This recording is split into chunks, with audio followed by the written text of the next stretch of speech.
So Oscar Dela Hoya recently told somebody, I don't know who the media outlet was.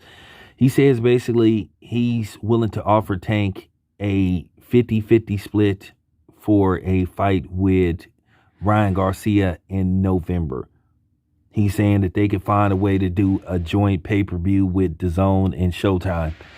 And he's saying that they could split the money and basically to make that fight happen. Um, well, here's the thing.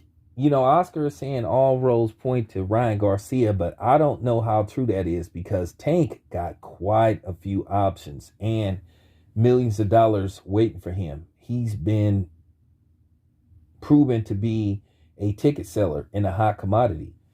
Tank got a lot of options. Tank could go back up to 140.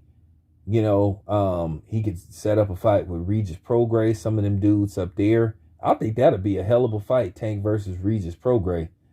He could probably fight Mikey Garcia at 140, maybe even a catchweight.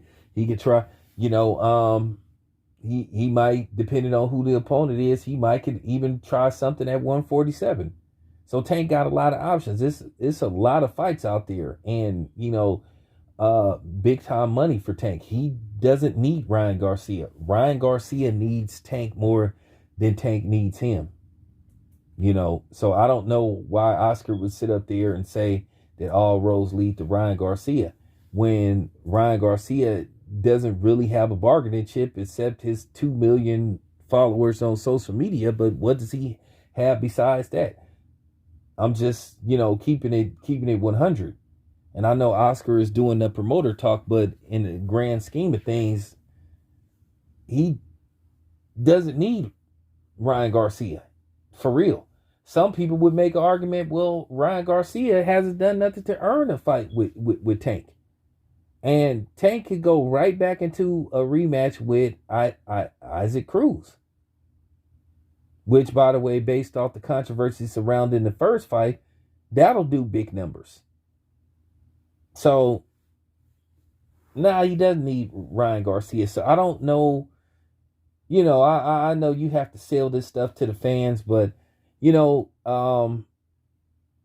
people that's naive would believe that. And then, like I said before, I'm not going to play Fanager and say how much somebody should get and all that kind of stuff. But, I mean, you got to be, this is totally different from the other fight.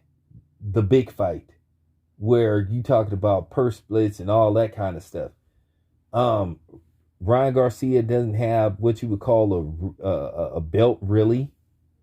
So what does he have to bargain with? Tank is a champion in multiple divisions. So, I mean, realistically, you could make an argument why Tank should get a bigger share of the purse. You just gotta be truthful. And then there's no guarantee that Ryan Garcia will actually show up for the fight because he's known for pulling out of fights. He's known for that. Remember, he pulled out a fight with Fortuna before. He is known for doing this. So it's no guarantee that you can get the contract signed and Tank ends up actually getting in the ring with Ryan because Ryan might pull something and just say, you know what, I'm hurt, I can't go. I can't go. So it's a whole lot of question marks surrounding Ryan Garcia. Ryan Garcia is not in a position to be trying to demand nothing. 2 million Twitter followers don't mean that you that you the dude, that you equal to a person in negotiations. That's just fact. So that's my take on the whole situation. Oscar is capping. You just got to be honest. He capping. That's just real talk. You got to be realistic. Most people is going to say, who's non-biased, is going to say Tank should get a bigger share of the money. He's a proven commodity. He sells out arenas, So we'll see what comes out of this. Anyway, this your boy Town Biz. I'm out.